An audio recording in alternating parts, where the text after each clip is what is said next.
সাবুদানার পাঁপড়। পাঁপড় খেতে কে না পছন্দ করে? ছোট বড় বৃদ্ধ সবাই পাঁপড় খেতে পছন্দ করে, তাই না? আসসালামু আলাইকুম, কেমন আছেন সবাই? আশা করি আপনারা সবাই খুব ভালো আছেন। আলহামদুলিল্লাহ, আমরাও অনেক ভালো আছি। পাঁপড় তৈরি করার জন্য প্রথমে আমি এখানে পানি নিয়েছি। পানিটাকে খুব ভালোভাবে ফুটিয়ে নিব, আর এর ভিতরে আমি লবণ দিয়ে নিব। দিয়ে এটাকে খুব ভালোভাবে মিশিয়ে নিব একসাথে। আর হ্যাঁ, আমি সাবুদানাটা আগে থেকে ভালোভাবে ধুয়ে তারপরে ভিজিয়ে রেখেছিলাম, সেটাই আমি এখন এর ভিতরে দিয়ে দিব। আমি এখানে 1 কাপ পরিমাণে সাবুদানা নিয়েছিলাম, আর 1 কাপ সাবুদানার সাথে আমি এখানে 5 কাপ পানি দিয়েছি। তার মানে হচ্ছে যে কাপ দিয়ে আপনারা সাবুদানাটা মেপে নেবেন, ঠিক সেই কাপেরই 5 কাপ পানি দিয়ে নেবেন। এবার এটাকে আমি খুব ভালোভাবে ফুটিয়ে নিব। আমি এখানে জালটা একবারে মাঝারি আঁচে দিয়ে নিয়েছিলাম। মাঝারি আঁচে দিয়ে এটাকে আমি 9 মিনিট মাঝারি আঁচে খুব ভালোভাবে জাল দিয়ে নিয়েছি। জাল দিতে দিতে যখন দেখবেন সাবুদানাটা অনেকটা স্বচ্ছ হয়ে আসছে, ঠিক এমন মানে পানি কালার হয়ে আসছে, তখন এটাকে আমি চুলা থেকে নামিয়ে নিব। এটা আমি চুলা থেকে নামিয়ে ঠান্ডা করে নিব 5 থেকে 7 মিনিটের জন্য। 5 মিনিট ঠান্ডা করে নিলেই অনেকটা ঘন হয়ে আসবে। এই যে আমি এটাকে 5 মিনিট ঠান্ডা করে নিয়েছিলাম, আর এর ঘনত্বটা অনেকটাই ঘন হয়ে আসছে। এই পর্যায়ে আমি এখন পিঠাটা তৈরি করে নিব। আমি এখানে কাঁঠাল পাতা নিয়েছি। আপনাদের হাতের কাছে যদি কাঁঠাল পাতা না থাকে তাহলে আপনারা কলা পাতা ব্যবহার করতে পারেন। এই কাঁঠাল পাতাটা আমি আগের দিন গাছ থেকে পেড়ে এনে পানিতে ভিজিয়ে রেখেছিলাম। তারপরের দিন আমি এটা খুব ভালোভাবে পরিষ্কার করে ধুয়ে এটা আমি তেল দিয়ে রেখেছি। তার কারণ হচ্ছে পাতায় অনেক ধরনের পোকা থাকে, পানিতে ভিজিয়ে রাখলে পোকাগুলো সব সরে যায়। এবার আমি কাঁঠাল পাতার উপরে সাবুদানার যে মিশ্রণটা রান্না করে রেখেছিলাম সেটা দিয়ে দিব। আর এটা একটু মোটা করে দিতে হবে। একবারে পাতলা করে দিলে যে পাঁপড়টা হবে সেটা কিন্তু খেতে ভালো লাগবে না, একবারে পাতলা হয়ে যাবে। আর এইটা একটু ঘন করে দিলে এটা শুকানোর পরে একবারে পাতলা হয়ে যায়। তার জন্য এটা সব সময় একটু মোটা করে দিতে হবে। এইভাবে কাঁঠাল পাতার উপরে দিয়ে নিতে হবে। এভাবে আমি সবগুলো পিঠা তৈরি করে নিয়ে রোদে শুকাতে দিয়ে দিব।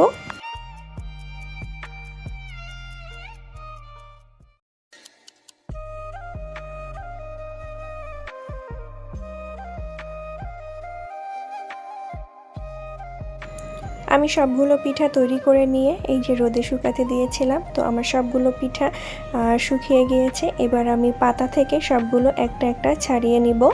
তো আমার সাথে যেটা হয়েছিল, আমি যেদিন পিঠাটা তৈরি করেছিলাম সেদিন প্রচণ্ড বৃষ্টি হয়েছিল, যার কারণে ওই দিন আমি শুকাতে দিতে পারিনি।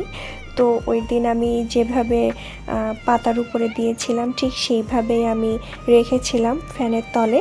তো দেওয়ার পরে রাত হলে আমি যে কাজটা করেছিলাম, একবারে পরিষ্কার কাপড় দিয়ে আমি সেটাকে ঢেকে রেখেছিলাম। পরের দিন যে আমি এটা শুকাইতে দিয়েছিলাম, তো আজকের রোদটা একবারে সকাল থেকে ভালোই উঠেছিল। তো আমার এক রোদেই আমার পিঠাগুলো খুব ভালোভাবে শুকিয়ে গিয়েছে। আপনাদের সাথেও যদি এমন ঘটে যে পিঠা বা পাঁপড় তৈরি করার পরে বৃষ্টি শুরু হয়ে গেছে, তাহলে ভয় পাওয়ার কোনো কারণ নাই। ফ্যানের তলে রেখে দিবেন, তার পরের দিন রোদে শুকাইতে দিবেন, তাহলে পিঠাগুলো খুব ভালোভাবে শুকিয়ে যাবে। আর আমার সাথে যেটা হয়েছে, কাঁঠাল পাতা আমার কম হয়ে গিয়েছিল, যার কারণে আমি এইভাবে থালার উপরে দিয়েছিলাম, কিন্তু আমার একটা পিঠাও ওঠেনি, কেন জানি না। কিন্তু পাতায় যেগুলো দিয়েছিলাম সবগুলো সুন্দর করে উঠে গিয়েছে, আর সবগুলো শুকিয়েও গিয়েছে। আর দেখতেই পাচ্ছেন শুকানোর পরে এটা কতটা পাতলা হয়ে আসছে। এই জন্য আমি বলেছিলাম একটু মোটা করে দিয়ে পাঁপড়গুলো তৈরি করে নিতে বলেছিলাম। এবার আমি সবগুলো পাঁপড় ভেজে নিব। আমি এখানে তেলটা খুব ভালোভাবে গরম করে নিয়েছি, তারপরে আমি পাঁপড়গুলো একে একে করে সব ভেজে নিব। তেলটা খুব ভালোভাবে গরম হয়ে গেলে পাঁপড়গুলো দেওয়ার সাথে সাথেই পাঁপড়গুলো সবগুলো সুন্দরভাবে ফুলে উঠবে। আমি একে একে সবগুলো পাঁপড় ভেজে নিব। আর এই পাঁপড়গুলো খুব ভালোভাবে শুকিয়ে আপনারা 1 বছর সংরক্ষণ করে রাখতে পারবেন, যখন ইচ্ছা তখন ভেজে খেয়ে নিতে পারবেন। কে কে আমার মতন এইভাবে পাঁপড় তৈরি করে রাখে আমাকে কমেন্ট করে অবশ্যই জানাবেন। আর আমার ভিডিওটা আপনাদের কেমন লাগলো সেটাও আমাকে কমেন্ট করে জানাবেন। যদি আমার ভিডিওটা আপনাদের ভালো লেগে থাকে তাহলে আমার চ্যানেলটা সাবস্ক্রাইব করে রাখতে পারেন। আর ফেসবুক পেজ থেকে দেখে থাকলে পেজটা ফলো দিয়ে রাখতে পারেন। আমি সবগুলো পাঁপড় সুন্দরভাবে ভেজে নিয়েছি। আর এই পাঁপড়টা খেতে কিন্তু খুবই মজা হয়েছিল। আর এই পাঁপড়টা তৈরি করা কিন্তু একবারেই কঠিন না, খুবই সহজ আর অল্প সময়ের ভিতরে পাঁপড়টা তৈরি হয়ে যায়। আজকের মতো এই পর্যন্ত। আপনারা সবাই আমার জন্য দোয়া করবেন। আল্লাহ হাফেজ। আসসালামু আলাইকুম।